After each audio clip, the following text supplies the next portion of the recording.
paano kung bumalik sa nakaraan ang Naruto sa kasalukuyan na isa ng Hokage para makita ang batang Naruto? Ano kaya ang magiging reaksyon ni Jiraiya kapag nakita niya na Hokage na si Naruto? At ano kaya ang magiging usapan ni Hokage Naruto at Kid o Genin Naruto kapag sila ay nagkita na? Napaka-interesting nga ng video natin for today's. Kaya naman mga idol, baka pwede namang pakipindot muna nung ating subscribe button o kaya follow button dyan para naman maging updated kayo sa mga theories, news and analysis tungkol sa Naruto at Boruto series. So let's say o sabihin nga natin na sa time travel arc ng Boruto na kung saan si Sasuke at Boruto nga ay bumalik sa nakaraan para iligtas si Naruto mula kay Urashiki o Tsuki na balak ng i-extract ang Nine Tails Chakra sa loob ng katawan ng batang Naruto. Ang mangyayari nga dito sa ating storya si Hokage Naruto nga mismo yung bumalik sa nakaraan kasama si Sasuke imbis na si Boruto para iligtas yung batang Naruto laban kay Urashiki. So nakabalik nga sa nakaraan itong si Naruto at Sasuke sa tulong ng turtle artifact ng Otsutsuki clan na si Karasuki. So sa unang scene nga matutuwa nga si Naruto dahil muli niyang makikita yung lumang itsura ng Konoha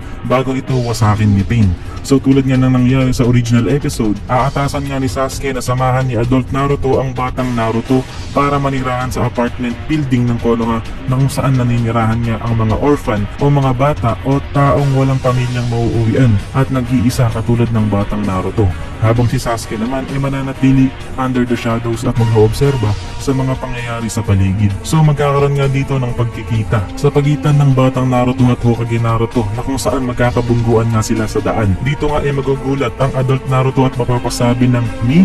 Ako?" dahil nabigla nga siya dito dahil nakita na yung batang version niya. Then magtataka nga ang batang Naruto dahil bakit nasabi ni Naruto ang salitang "me" with a question mark na parang tinutukoy nga ng matandang nakita niya o nakabanggaan niya na pareha sila ng identity. Pero knowing Kid Naruto, kilala naman natin na estupido nga siya. Kaya naman dededmahin lang ito ng batang Naruto. Pero medyo tatagal nga sa utak ng batang Naruto yung muka at itsura ng adult Naruto dahil naiisip nga niya na parang pamilyar yung mukha ni Naruto pero hindi niya alam kung bakit ganon yung naiisip niya.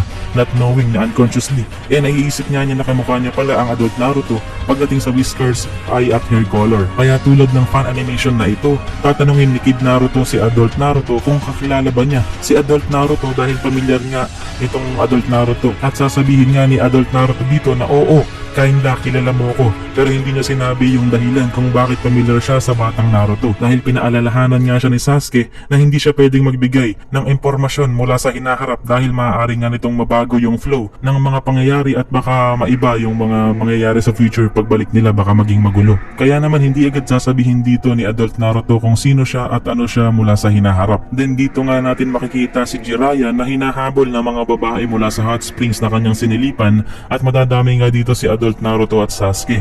From this point of the episode 129 ng Boruto, magiging katulad lang din naman yung original flow dito sa ating storya. Aatasan nga ni Tsunade si Jiraiya at Kid Naruto para bantayan si adult Naruto at Sasuke dahil mahigpit nga ang Konoha sa puntong ito at kailangan nga nilang bantayan kung sino man yung bagong pasok o salta dito sa Konoha Village. Pero ang ginawa nga ni Jiraiya, ibinigay nga niya sa batang Naruto yung responsibilidad na bantayan si Naruto at Sasuke o yung adult Naruto at Sasuke at dahil nga dyan, makakasama nga ng adult Naruto ang Kid Naruto sa lumang apartment ni Naruto Uzumaki. Nakakalito dahil puro Naruto pero sige, tuloy lang natin. So once na dumating nga ang adult Naruto at Kid Naruto sa apartment nila, matutuwa nga si adult Naruto dahil mafe-feel nga niya ulit yung klase ng pamumuhay na meron siya nung siya ay bata pa lamang. Makikita nga niya yung lumang apartment na makalat at puno ng ramen. Nostalgic feeling kumbaga. At dito nga matutulog ang adult Naruto kasama ang batang Naruto katulad ng nangyari sa original scene na kung saan magkasama nga natulog si Boruto at batang Naruto.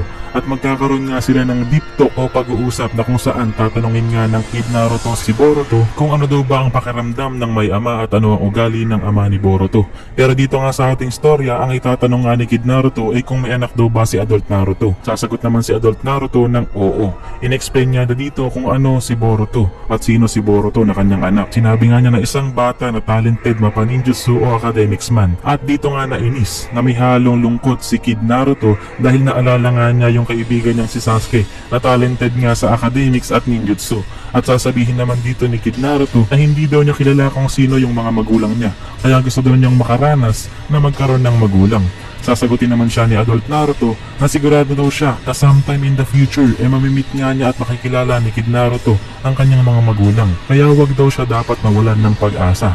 Kaya naman ginanahan nga itong si Kid Naruto at nakatulog sila ng sabay. Kinabukasan nga ay dumating si Urashiki at muntik na ngang makuha ni Urashiki ang chakra ng Nine Tails dahil natusok nga niya ng fishing rod niya ang Kid Naruto, pero unfortunately wala ngang nakuha si Urashiki na chakra dahil nga sa sealing jutsu na ginamit bilang sealing method sa Nine Tails na nasa loob ng Kid Naruto. Then dumating nga itong si Sasuke at Jiraiya dito at dito na nga masasaksihan ni Jiraiya at Kid Naruto kung paano makipaglaban si Adult Sasuke at Adult Naruto. So sinabi nga dito ni Adult Naruto na bibigyan niya ng chakra si Sasuke gamit ang Nine Tails chakra para kahit papano ay ma-replenish nga yung chakra na nakuha sa kanya ni Urashiki dahil itong si Sasuke nga inatusok ng fishing rod at nakuha yung buong chakra niya. So sinabi nga ni Naruto na kahit papano daw ay ma-replenish yung chakra na nakuha sa kanya ni Urashiki dito para makagalaw si Sasuke in full power at least. At sinabi rin ni Naruto dito na kailangan daw nilang gamitin ang all-out power nila para talunin si Urashiki at hindi nga daw nila maitatago yung tunay nilang identity kay Jiraiya at Kid Naruto at siguradong marirealize nga nila kung sino talaga sila. So ano nga daw ba yung pwedeng gawin ni Sasuke para dito? Sumagot nga si Sasuke at sinabing siya na daw ang bahala na magbura ng memorya ni Kid Naruto at Jiraiya gamit ang Sharingan Genjutsu. Mag-focus na lang daw dapat si Naruto sa laban against Urashiki. Sa original scene sa Boruto anime nga mangyayari pa na magte-training muna si Kid Naruto at Boruto para mapaghalo yung kanilang Rasengan. Pero dito nga sa istorya natin si Adult Naruto na at Sasuke ang gagawa ng lahat ng trabaho para matalo si Urashiki. At dito nga gagamitin ni Naruto ang Kyuubi Chakra Mode para labanan si Urashiki at gagamitin naman ni Sasuke dito yung full power ng kanyang Mangekyo Sharingan at Rinnegan. At yung laban nga na ito guys magiging katulad ng laban ni Naruto and Sasuke versus Momoshiki dahil halos parehas lang naman yung sitwasyon. Dito nga malaki ang chance na gamitin ni Sasuke at Naruto ang Kurama Avatar at Susanoo na kung saan masasaksihan nga ito ni Kid Naruto at Jiraiya. So ano nga ba yung maiisip ni Jiraiya at Kid Naruto? Sa isip nga ni Jiraiya marirealize nga niya na tama talaga yung kutob niya na itong mga bagong dating na traveling performers kuno nga si Naruto at Sasuke pala na galing mismo sa hinaharap. Magugulat nga siya sa mga kayang gawin ni Naruto at Sasuke. Magugulat siya sa abilidad ni Sasuke pagdating sa Mangekyo Sharingan na nahigitan pa nga si Itachi. At matindi ring gulat o shock yung mararamdaman dito ni Jiraiya dahil makikita nga niya na may Rinnegan nga si Sasuke. Kaparehas ng Rinnegan na mayroon yung dati niyang estudyante na si Nagato o Pain. At makikita nga niya kung paano kontrolin ni Sasuke itong Rinnegan at kanyang marirealize na ibang level pala talaga itong si Sasuke sa hinaharap. Pero mas bibilib nga itong si Jiraiya dito kay Naruto. Mararamdaman nga niya yung chakra ng Nine Tails na matagal na nga niyang binabantayan sa loob ng katawan ni Naruto Kid. Makikita nga niya kung paano ito kontrolin ng Adult Naruto gamit ang Kyuubi Chakra Mode 2 at Kurama Avatar. Masasaksihan nga niya kung paano magkasundo itong si Kurama at Naruto.